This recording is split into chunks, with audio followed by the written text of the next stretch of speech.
হরে কৃষ্ণ।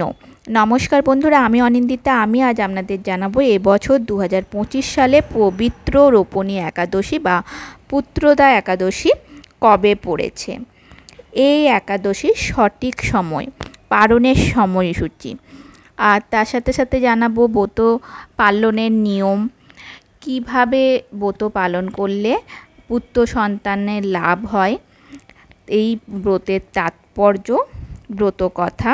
তো সমস্ত কিছু জানতে হলে ভিডিওটা স্কিপ না করে শেষ পর্যন্ত দেখতে থাকুন। আর আমার চ্যানেলটা যারা সাবস্ক্রাইব করেছেন তাদেরকে অসংখ্য ধন্যবাদ জানাই।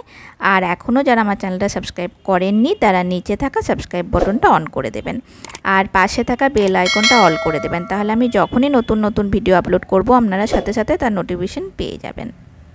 এই একাদশীকে পুত্রদা একাদশীও বলা হয়।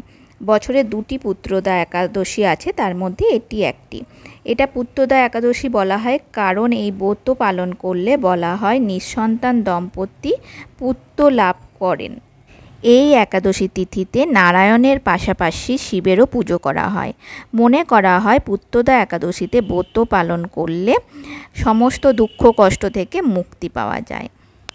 হিন্দু পঞ্জিকা অনুসারে একাদশী তিথি 4 আগস্ট সকাল 11:41 শুরু হবে এবং 5 আগস্ট দুপুর 1:12 শেষ হবে।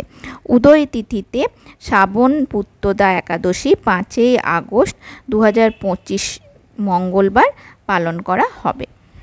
শ্রাবণ পুত্রদা একাদশীর দিনে চতুর্থ এবং শেষ মঙ্গল গৌরী উপবাসের কাকতালীয় ঘটনা ঘটে।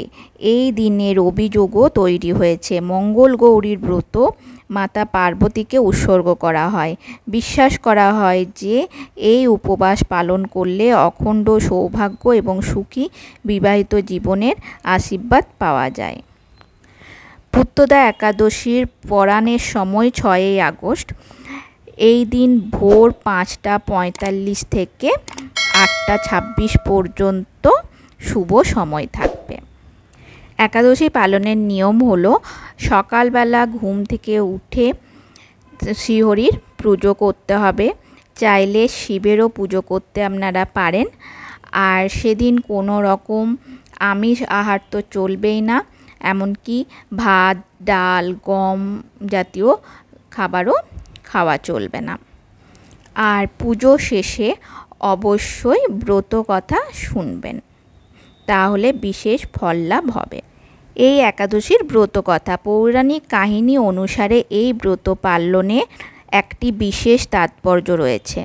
একবার মহারাজ সুকেতুমান এবং তার স্ত্রী শৈব নিঃসন্তান থাকার কারণে দুঃখিত ছিলেন। তারা অনেক তীর্থস্থানে ঘুরেও কোনো ফল পাননি। অবশেষে তারা জানতে পারেন যে পুত্রদা একাদশী উপবাস পালন করলে সন্তান লাভ করা যায়। একদিন রাজা সুকেতুমান তার রাজ্য ফিরে আসার পথে এক বনে প্রবেশ করেন। সেখানে তিনি কিছু ঋষিকে দেখতে পান যারা মানস সরোবরের তীরে তপস্যা করছিলেন। ঋষিরা রাজাকে পুত্র লাভের জন্য এই একাদশী ব্রত পালনের পরামর্শ দেন। রাজা তাদের কথা অনুযায়ী ব্রত পালন করেন এবং তার ফলে তিনি এক পুত্র সন্তান লাভ করেন। এই ব্রত কথাটি প্রতি বছর পুত্রদা একাদশীর দিন পাঠ করা বা শ্রবণ করা হয়, যা এই ব্রতের মাহাত্ম্যকে আরও বৃদ্ধি করে।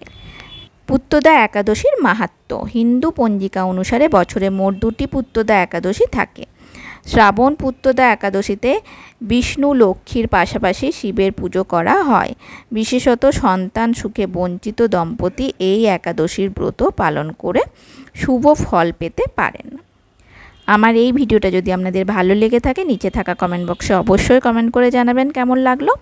আর ভালো লাগলে অবশ্যই সকলের সাথে শেয়ার করে দেবেন, লাইক করে দেবেন।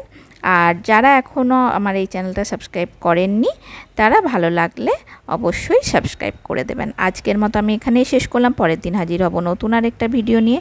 সকলে ভালো থাকবেন, সুস্থ থাকবেন।